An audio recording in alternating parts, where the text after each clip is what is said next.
Subscribe to our YouTube channel and press the bell icon to get the latest updates. The Print Off the Cuff, presented by IIFL Wealth and Asset Management, corporate partner AU Small Finance Bank, in association with global insurance brokers, airline partner SpiceJet. This week's Off the Cuff is actually a case of me doing a favor to myself. That is, indulging myself by finding an excuse to have a long conversation with one of my oldest friends in journalism, somebody who was senior to me in the Indian Express, also among the first women in India to become mainstream journalists, not covering soft stories, back of the book, etc., but mainstream, front of the line stories, and the first woman chief reporter in India at the Indian Express.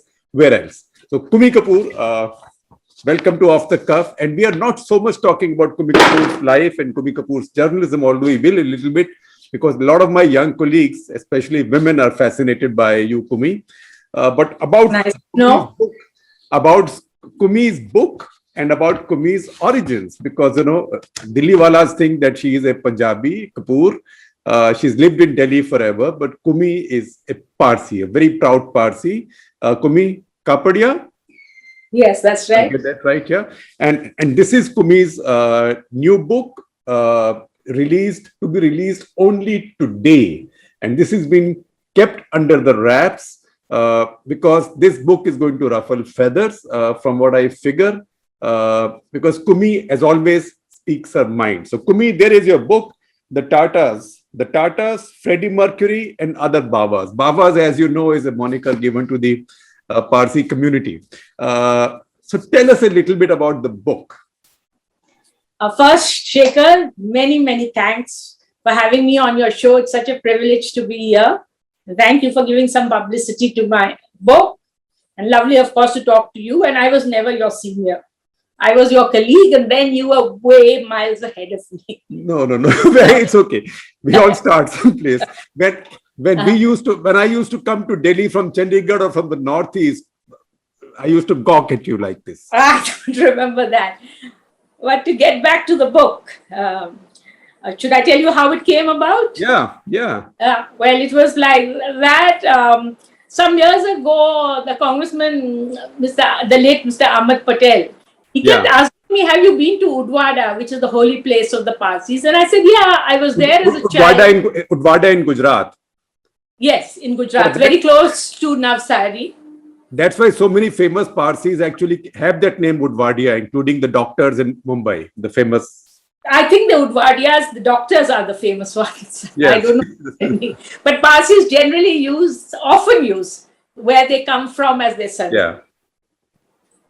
So he said, you must go to Wadia and do this Surat and Navsari again, because he had a special link with the Parsis, because he grew up in Bharuch and all his school friends were Parsis. So he said he arranged it, and I went, and I was intrigued and I was ashamed because I really didn't know that much about the Parsis as such.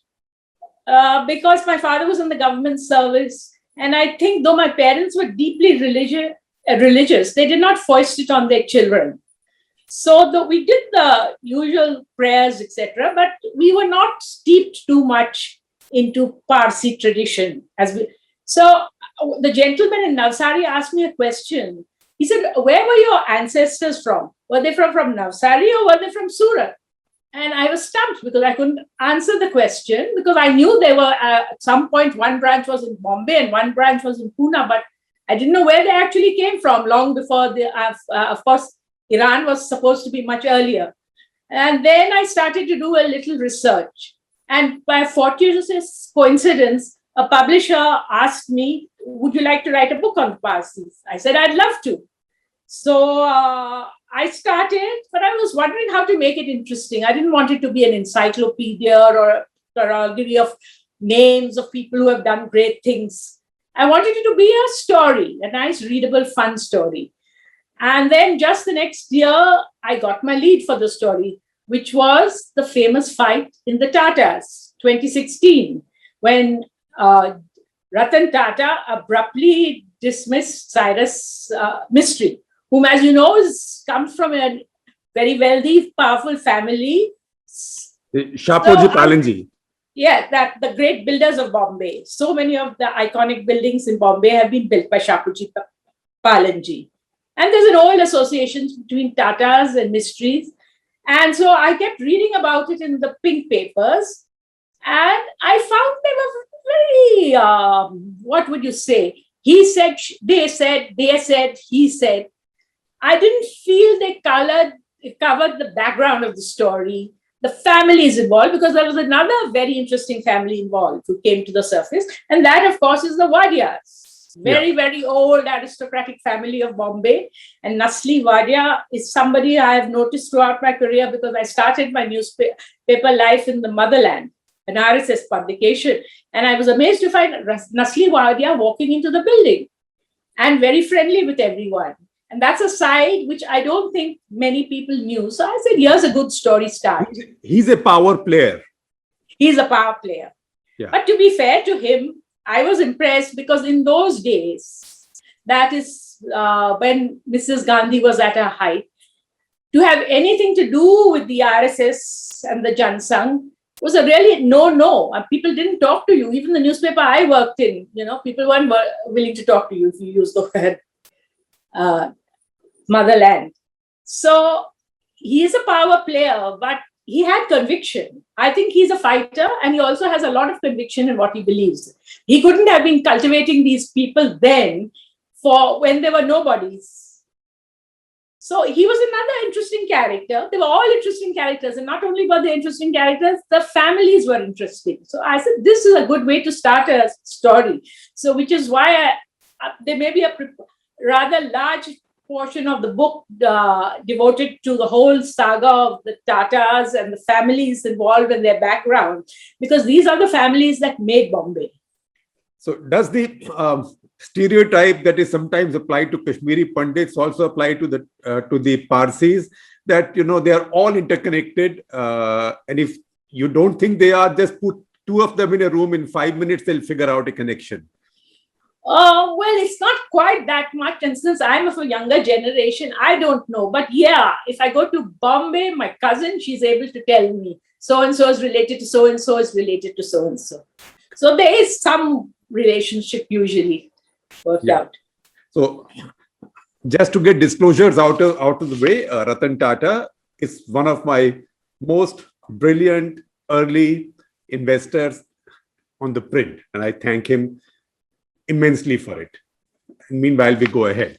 I agree. He's the most respected businessman in India today. There's no question. Yeah. So what view did you take of this fight, the Tata Mistry fight? I didn't think it was as simplistic as made out by the pink press. There were a lot of details which were missing. And I really, I don't feel, people often ask me, because I'm a Parsi, so who was right and who was wrong? And I don't think necessarily there was a right and a wrong. As I pointed out in the book, one thing, and people used to say that Parsi is such a lovely community. Why are they fighting like this with each other?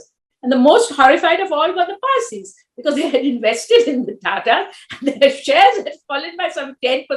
And they said, what is this man doing, Cyrus Mistry? Because his shares, family shares, were huge.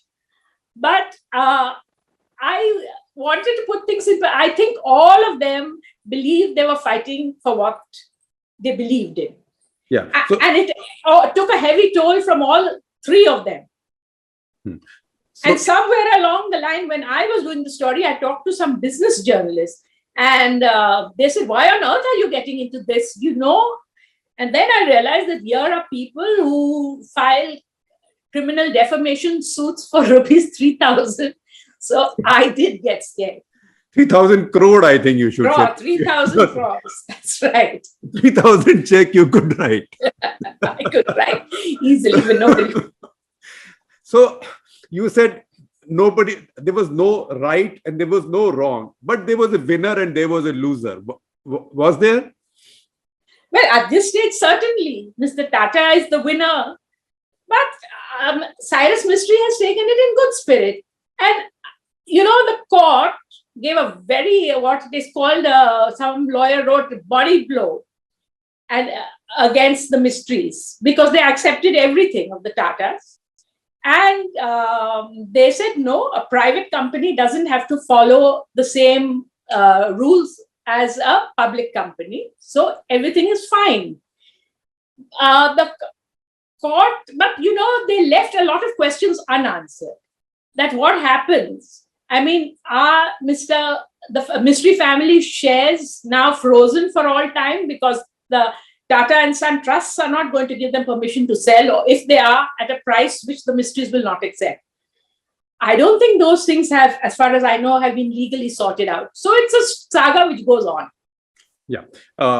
Now, tell us a little bit, take us behind this story, because you know that behind every corporate issue, there are family issues, and among the Parsis, there are generational issues. Because these are also Parsi dynasties, famous Parsi dynasties. So how did Shapurji Palanji became such sizable shareholders in the Tata Group?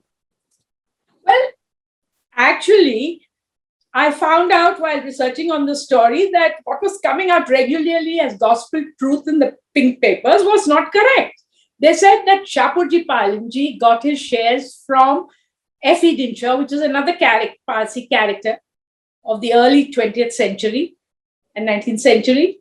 But when I researched it, and Mr. Mistry was very candid, he said, but we bought them in the 60s and the 70s with the consent of the Tatas. So business journalist friends refused to believe the story. And then I showed them the affidavit which the Tatas have made when the matter came in the company law board, before the company law board, which shows very clearly that in fact the shares were bought in the 60s and with the consent of Mr. J.R.D. Tata. First lot to J.R.D.'s widowed sister Rodabe, second lot to Ratan Tata Trust, which is a bit surprising. Why should the trust want to sell some of them? You must realize that Tata Sons was a wholly Parsi-owned company. It had only one non-Parsi holder, one share. Who was there? It was the Maharaja of Chote Udaipur. I don't know how he got there, but otherwise there were none. It was a family-controlled thing, basically. Right. They must have trusted. So there was, and the third lot of shares, that's the one which created the problem. The third lot was sold by J.R.D. Tata's younger brother, Darab, behind his back. The other two were the approval of J.R.D. It was sold to Shapurji Palanji. There were ripples in Tata. I believe J.R.D. had a shouting match with his brother, who was not a businessman and who was a little envious of his brilliant brother. So the question was, why were the Tatas suddenly so upset? They had allowed the few earlier lots of shares to be sold. It turned out that what happened was in 1969, the Monopoly and Restrictive Trade Practices Act was passed. That meant that managing agencies had come to an end. That was the infamous MRTPC, which was later shut down as part of the post-91 reform. That's right. So as a result of that, the Tatas were no longer in control of the empire because they never owned 50% of the shares of their companies. In some cases, like Tata Steel, I think it was 11-12% of their shares. So they had become vulnerable. J.R.D. always realized this. So the power of his personality and his connections held the group together. I think when Ratan came, he realized that he must do something to keep control. Now, why? Because the trusts do own 66% of the company, so that shouldn't have been a problem. But there was a problem because there's a section 135A which says very clearly that for charities, charitable trusts, you can't vote directly. If you own shares, it has to be done through a government nominee. That made them very vulnerable. So ironically, this section was amended so quietly that nobody knew about it. It was during Mr. Vajpayee's time, Prime Minister. And who was it done by? It was done by Wadia, who was a very good friend of Ratan Tata, a very good friend of the Vajpayee administration. As Absolutely. you see in the book, he was friendly. Nobody knows just how close he was to the old BJP. Yeah. So that was done. And that's how, because when Ratan Tata took over, there was a big challenge because a lot of these satraps they were princes in their own right. Absolutely. The biggest prince of all being Rusi Modi in Jamshedpur. They used to call him the emperor of Jamshedpur. Yeah. And Rusi Modi did a lot of the functions on behalf, presided. So Ratan Tata and his good friend Nasli decided that we have to cut these people whom his own father, Naval Tata, had referred to as the Mughals in the Tata Empire. Rusi Modi, then there was Ajit Kerkar in Tata Hotels, and there was the Tata Chemicals, it was a safe. Yes, that's right. Right. So Ratan did it smoothly. He cut them all to size. Yeah. So because so the Parsis, there is about 60,000 of them in India now. Much less, 57 in 2011, and falling at the rate of 10 to 12% a year. So if around 50%. India's population is rising at 1 to 1.2% per year, Parsis are declining by 1 to 1.2% per year. Yeah. That's bad news. Bad news. Bad news. That means another 50 years, 40 years, there'll be hardly any Parsis. That doesn't look right. There'll be a tribe, vanishing tribe like the Antimans or something like that. What will India be without its Parsis and without the distinctiveness of the Parsis? I think the traditions will survive. Yeah. Perhaps for some time. So we know who are the most prominent Parsis. We know the Tatas, we know the Wadias, we know the Shahpurji Palanjis. Now we know Adad Poonawala, right? Because most of us carry his vaccine in our arms. And he was for a long time wondering why nobody is noticing me. I'm the richest Parsi. And that's another myth. People go on saying as rich as a Tata or a Birla. But the fact is the poor Tatas were never very rich because they always gave away their money to charity. So the Tatas were never listed as one of the richest Indians. I see. But Adar is. Today, the Poonawala group is definitely the richest Parsi in India. Earlier, you could have said that they were richest as individuals and they competed with the Godrejas if you took them as a group. Yeah. So what is it that makes Parsis so different, so distinctive, so successful in whatever they do? Is it the community spirit? Is it something else? What is it? I don't think there's one factor, but I think Parsis are brought up to do their duty, and they really do ingrain in you the sense of ethics and also hard work. And they have a little natural talent and enterprise. You know, a lot of people I met for this book bemoan the fact, they said, oh, that enterprise was in the old days when we were a migrant community. Now there's no enterprise left in the community. People in Bombay feel safe. They've got these houses which are subsidized, you know, the famous bags of Bombay. So that enterprise is not there. The late Jamshed Kangat told me this. He said, do you ever find a Parsi taking, there were so many, they made such a name for themselves in the army, in the Air Force, in the civil services. And now you hardly see a soul in them. And why? Because these Parsis now go in for law and for corporate affairs because they're safe and they don't want to move from Bombay. But I don't think the spirit of my feeling was that the spirit of enterprise has certainly not died. Mr. Poonawala being one example. He's a late 20th century billionaire.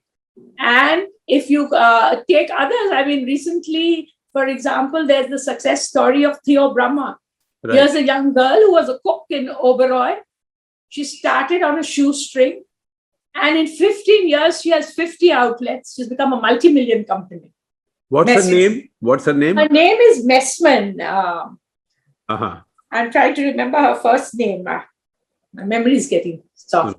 But She and her sister. But you mention her in the book. Unfortunately, no, I don't. Because in that book, a lot of people will be annoyed, but it's not an encyclopedia of who's done what. Right.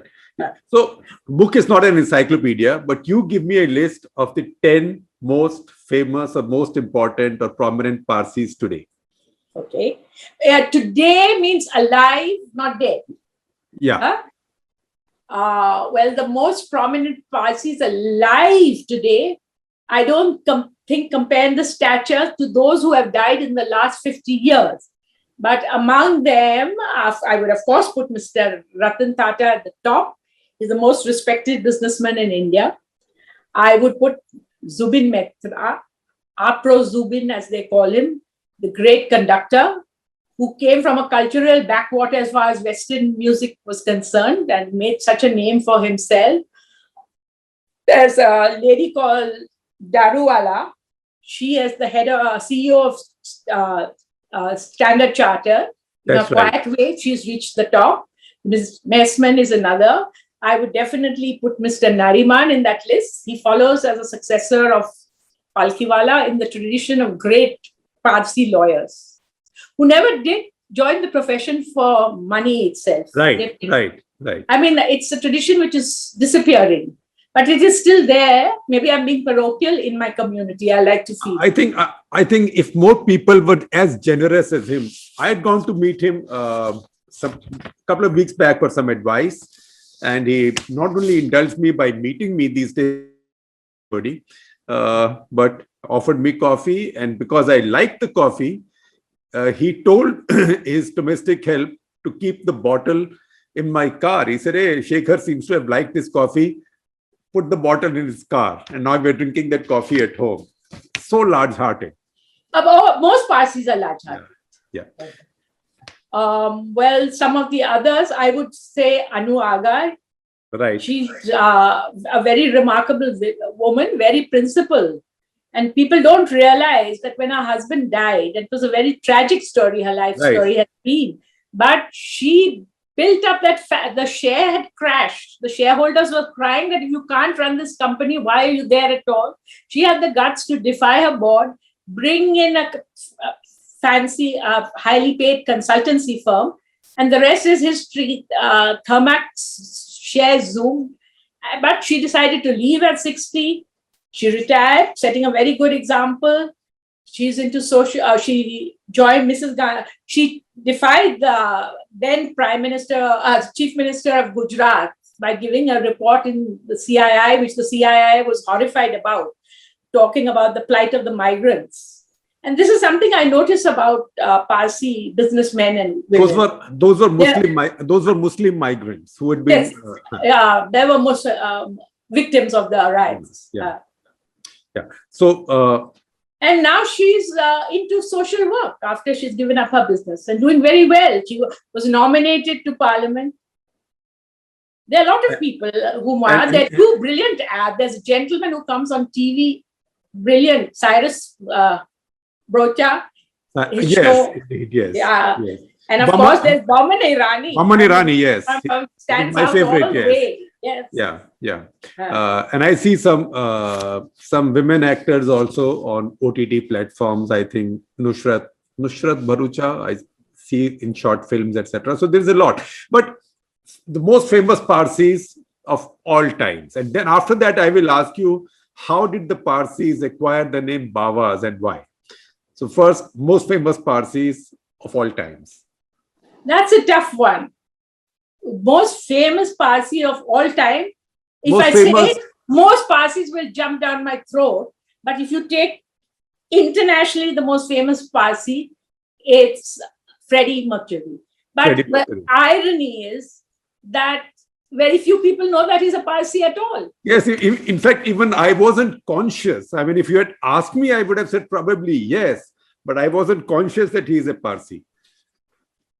I mean, he's been voted in all the lists of one of the greatest singers ever, the greatest individual ever, even in Japan and places like that. His songs like Bohemian Rhapsody and Barcelona, Yeah. timeless.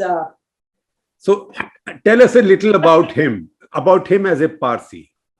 You know, in the book, when I referred to him, I compared him with another great Parsi musician, Zubin Mehta. Right. And the difference, the irony of the differences, you know, they both came from middle class Parsi families. And I think really the great achievers in the Parsis are not these plutocrats, but the middle class. But where Zubin was loved by the community. Every time he came for a concert, Apro Zubin, which means in Gujarati, Awa Zubin. And Zubin never gave up his Indian passport. Zubin kept coming to India, even acted as an informal, intermediary with countries like Israel. Now, Freddie, on the other hand, never mentioned the fact that he was Parsi. His name was changed, which is normal. And people were never conscious. They thought of him as a British pop singer. They never thought of him as a Parsi pop singer. Of course, after his death, his sister and his mother tried to make the point that no, he never hid the fact that he was a Parsi. It's just that people in England didn't know what a Parsi was. But I think he had a very ambivalent attitude towards his origins. And of course, he was there in the days of Enoch Powell. So maybe he wanted to fit in. Yeah. So you said he changed his name from what to Freddie Mercury? That I want to make clear, that the first part, which all his Western biographers write, is that he changed his name to Freddie, isn't quite correct. If you find any Parsi with the name Farokh, his original name was Farokh Balsara. But if you find any Parsi, they're normally known as Freddie. Freddie, yes. Yes, like just as Jamshed is known as Jimmy. Right. So Sorab is known as Sammy. Yeah. So the first name I would assume he had from his childhood.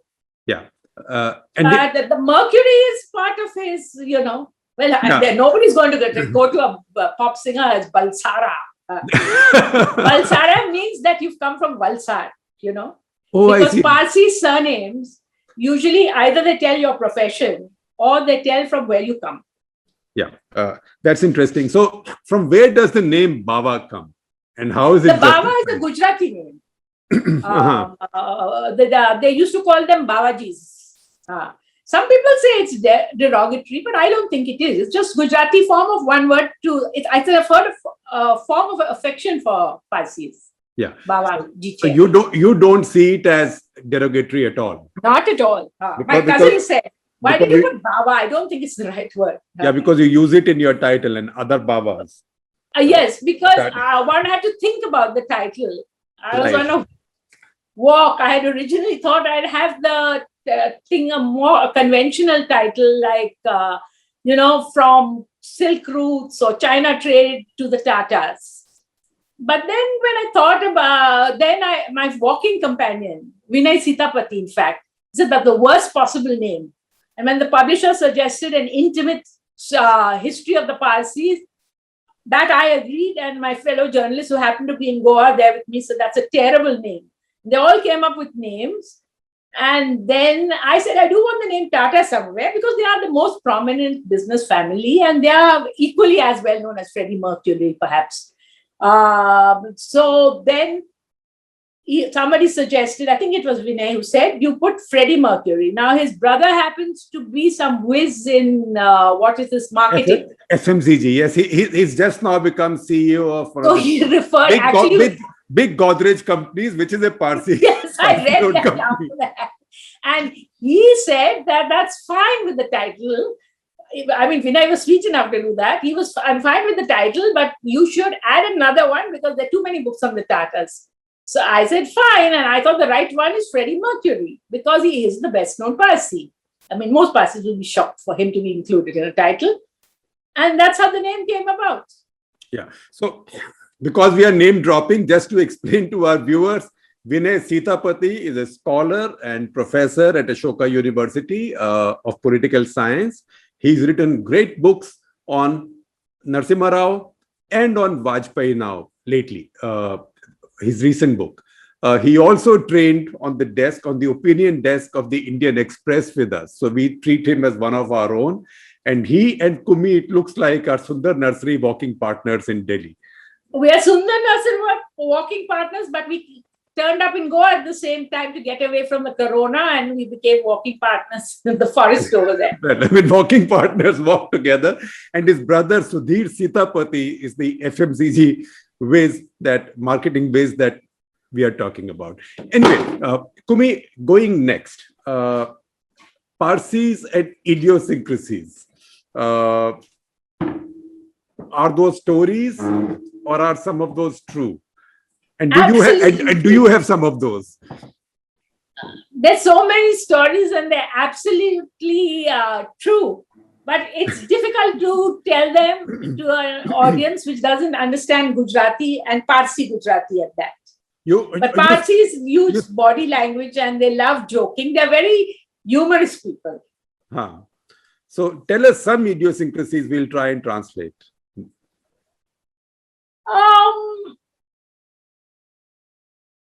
It's, I think we better leave that one. Are Parsis genetically born with huge arteries because everyone else is watching cholesterol, but Parsis don't seem to bother? Oh, well, we've had our models and beautiful women as well. Yeah. Yes, we had portly ones too. No. I'm not saying they are fat. I'm saying nothing happens to their arteries. Touch wood. Really? Which example are you citing? Well, I don't know. All of us are confined to eating one egg a day. But, can you that is the famous case of Rusi Modi. Yes. Yeah. He ate a 12-egg omelette for breakfast. And they all are lovers of good food. Yeah, all are lovers. We know one in Delhi. And they may go all over the world and eat the most fancy Western cuisine, but they love their Parsi food as well. Because Parsi cuisine is a very remarkable cuisine. It's a fusion cuisine of Persia, the spices of India, Goa, Maharashtra, Gujarat, all mixed up. In fact, I asked Nasli Wadia, I said, but how did you consider yourself a Parsi? He said, I've always been a Parsi. My customs are Parsi. My food is Parsi. Yeah. So we know one like that in Delhi. That's Ryan Karanjawala. He loves food also. Yeah. Yeah. And he also loves feeding, to be fair to him. Yeah.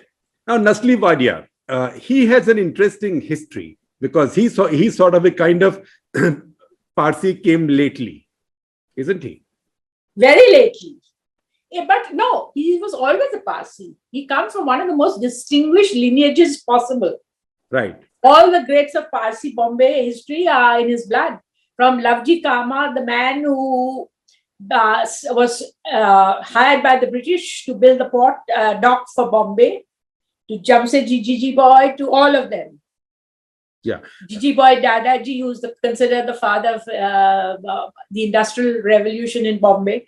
But so he's a Parsi because what are Parsis? Most outsiders don't know what is the difference between a Parsi and a Zoroastrian. Even I don't know. Okay, then I'll explain to you.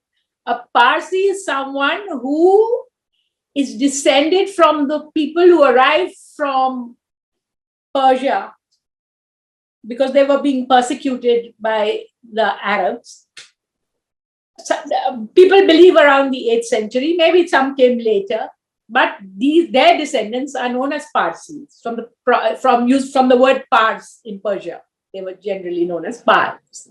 So all of them were Zoroastrians, of course, because they're following the Zoroastrian religion, which was replaced by the Islamic religion in Persia. Now, the question is, so anyone can belong to a religion, surely, but the Parsis are unique. They said that in our religious institutions, only Parsis will be allowed. Parsis or people from Iran, whom we accept are Zoroastrian. But any Johnny-come-latelys we are not taking in. We are not also taking the children of Parsi women who marry outside. They will accept the men, the children of the men who marry outside. Very patriarchal. I'm told by some that it's because of the Sassanid tradition was patriarchal. I don't know. But there's a lot of call for reform because, as we said, the population was so low. It is even lower because, first and foremost, it is the mother who usually passes on the religion and the traditions to the children. And secondly, why should you discriminate? So there's a big fight in the community between liberals and conservatives on this issue of whether Parsis who marry out of the religion, their children should be allowed into the fold. Some priests do their ceremony. Then others say that they're rebels and renegades. This goes on. But I mean, if they are rebels and so are you and so is your sister, because both of you have married. I'm not a rebel. I had the Parsi, I got under the Indian Marriage Act. So I'm allowed Special Marriages Act. Right. But my children are not allowed to be Parsis. I see. So anyway, Parsi women have also had a history of being rebellious. Probably the most famous Parsi woman in India's history. Will you name her? Well, there's no need to name her, so well known. Bikaiji Kama. Yeah. Spelled with a K and an H, which the government of India still does not realize. Yes. Yeah. And tell us about her. Well, I think she was remarkably brave for her time, remarkably progressive for her times, and she got herself ostracized by her own community. She left her husband. She went to London. She was secretary first for Dadabhai Naoroji. Now, in history books, she is best known for the fact that she unfurled the model of the Indian flag back in 2006 in Germany. 1906. 1906, sorry. Yeah. 1906, back in Germany. But people forget another aspect of her. She left Dadabhai Naoroji and she became an ardent follower of Savarkar. Oh. Vinayak Damodar Savarkar. And not only did she become it, she fully supported his cause. And she didn't have that much money because though she came from a very wealthy family, they had finally cut her off. So she had her jewelry. And according to some of her husband's family, she also had a letter from the bank which they had sent her with, which she used for years. But whatever it is, she used to subsidize all these, the non-violent, violent people who were part of the freedom struggle, but they did not want it the conventional way. She subsidized them for years. So she finally took the blame for Savarkar when he was accused in that Nasik conspiracy case. She says, no, I was responsible for smuggling those pistols to India. And you will notice that is one minority community which Savarkar was always very fond of, was the Parsis. I think we owe that partly to Madam Khan. That's very interesting. I wish we had built a better landmark for her in Delhi than this Bikaiji Kama place, which is a little bit of an urban slum, corporate slum on our ring road. Yeah, but at least there is some tribute to her. There is in Bombay, of course, which is her home city. But the tragedy is, which was pointed out at the time of her death, also, that the Parsis never paid her any special attention. And at her centenary celebration, their K.R. Kama Oriental Institute, which was named after her father-in-law, they said, could you put up a photo? Government of India said, can you put up a photograph of Madam Kama? It's a research institute for Zoroastrian studies and languages, Persian language, etc. Can you put up a photo? And they politely declined. Why? The Parsis didn't think she was the kind of heroine they liked. They thought of her as a bit of an anarchist. Yeah. I've spoken to relatives from her husband's side. Unfortunately, he just passed away recently, Mancheji Kama. Yeah. Now I have some questions from my colleagues. I told you I have a fan club for you in my office. So Amrita Datta wants to know, No. despite their influence, Parsi eateries, they used to be the most famous ones in Mumbai, they are in decline. Why so? Well, I think they were run by most of those Parsi eateries are not usually run by Parsis as such, if you're very technical about the matter, but Iranis who came later to India in the end of the 19th century, 20th century. I think the families have declined, as all Parsi populations have declined. So they've just, after the older generation passed away, that they haven't continued that. I don't think they were ever very paying propositions because they were never very money-minded, but there were such lovely places. There still are some left. Yeah. But, okay. So do Parsis worry about the fact, fret about the fact that their culture may sort of fade away, or their people, their lifestyle, their religious practices may fade away?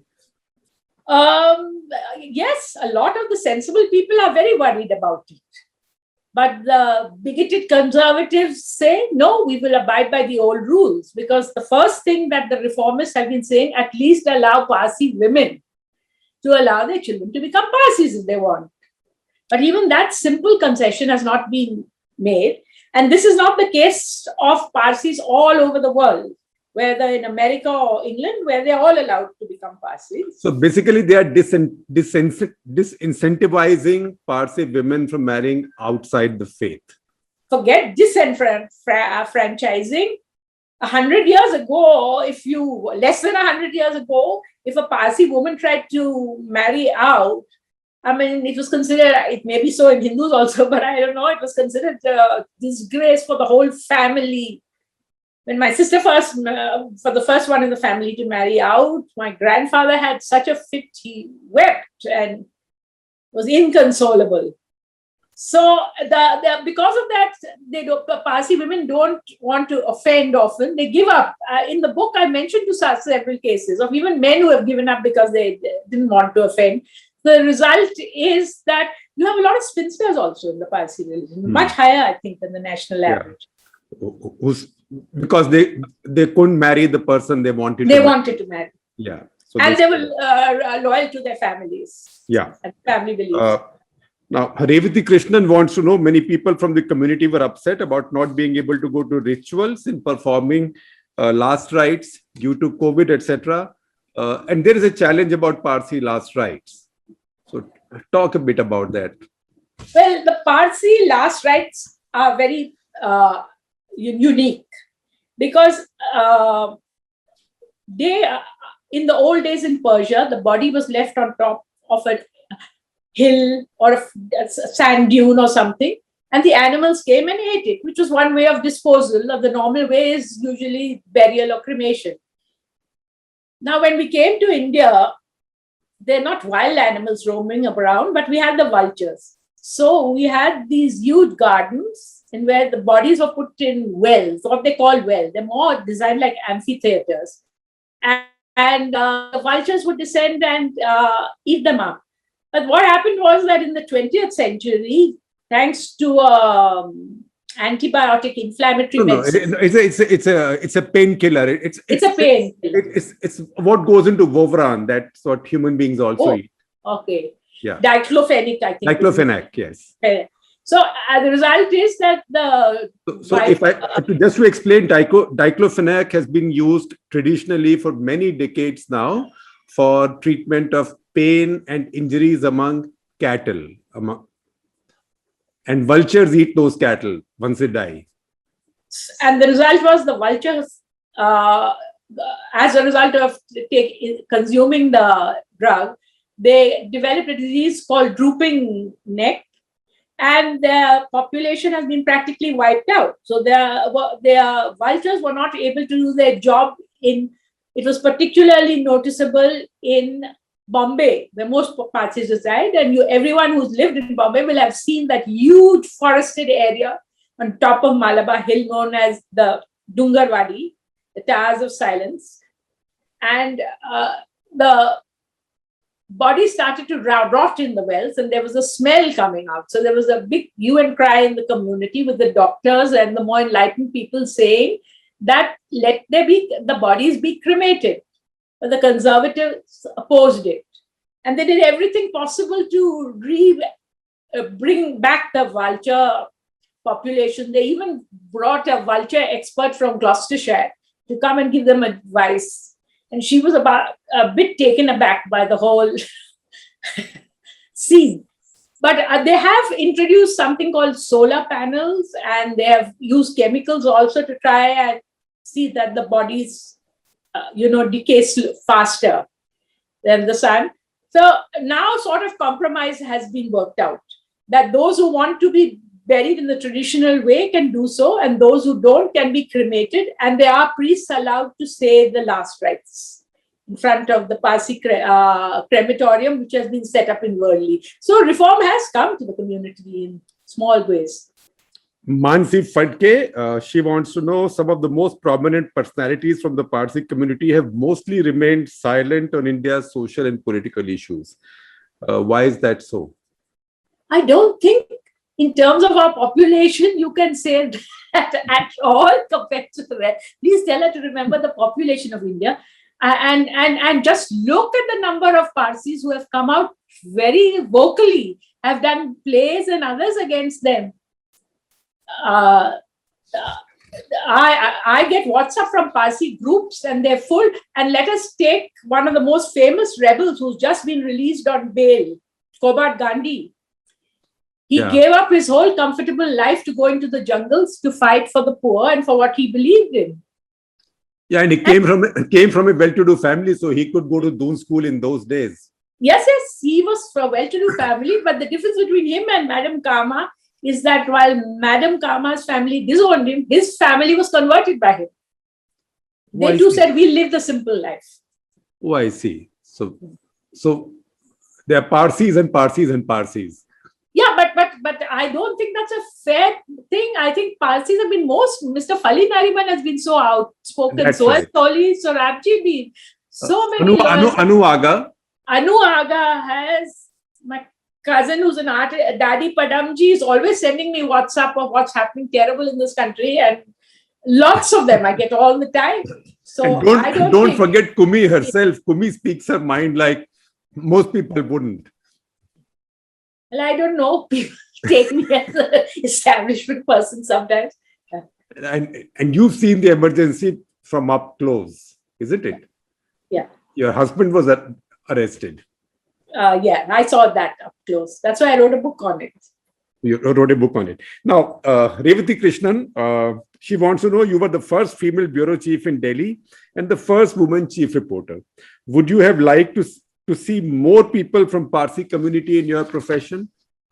Actually, in the beginning of this profession, there were far more Parsi women than others. Because when I joined the profession, which was probably the first editor, the editor of Eve's Weekly, Gulshan Ewing, was a Parsi. And we had Bachi was before me in the profession. She's just Dina was around the same. Dina Vakil. For a small community, I don't think we've done badly. For Shana Gandhi was running the Illustrated Weekly under Pritish. I think for a small community, we've done pretty well as far as journalism is concerned. And certainly, as my book will point out, in photography. Humay Varaiwala. Humay Variawala started. Yeah, she started the trend. The first woman photographer in India, and she's done great photography in times when you use big cameras, and where she was the only woman photographer. Yeah, and where she was very low-key person. She didn't even give a byline in the beginning. Mm-hmm.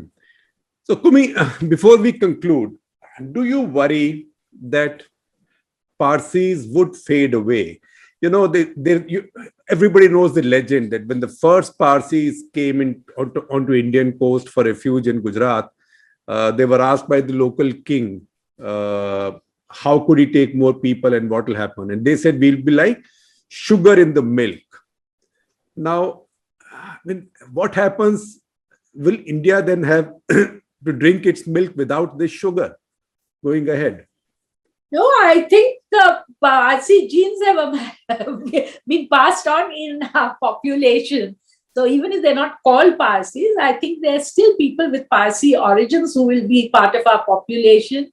And who knows, Parsis believe that a religion which can have survived for 3,000 years, they will somehow succeed to survive still. And that's your wish. That is my wish. I was quite blasé about the religion when I was younger. But as one gets older, I became pretty proud of my roots. So if I look at the pictures on the cover, this is Ratan Tata. Yes. Freddie Mercury. Yes. Freddie Mercury. This is Bikaji Kama. Yes. This is Sam Manekshaw, Field Marshal. Yeah. This is Nasli Wadia. Yes. And in the middle? I told that to the publishers. I said, that doesn't look like a normal. They said, no, artist said it's come from a photograph. That's Cyrus Poonawalla. So I said, at least add a bow tie. They said it's very expensive to keep doing new figures. Right. So they put a bow tie. Yeah. That's fantastic, Coomi. And are you saying something to the Parsi community through this book? No, it's for everybody, not for only the Parsi community. Just as Coomi is for everybody, all of us. Coomi, thank you very much for doing this. Thank you so much, Shekhar. You've written many books, but this is your most readable. So everybody go buy this book. You will not be able to put it down because so many familiar names and stories will come and go. And then you will marvel a community that's just about 57,000 people in all.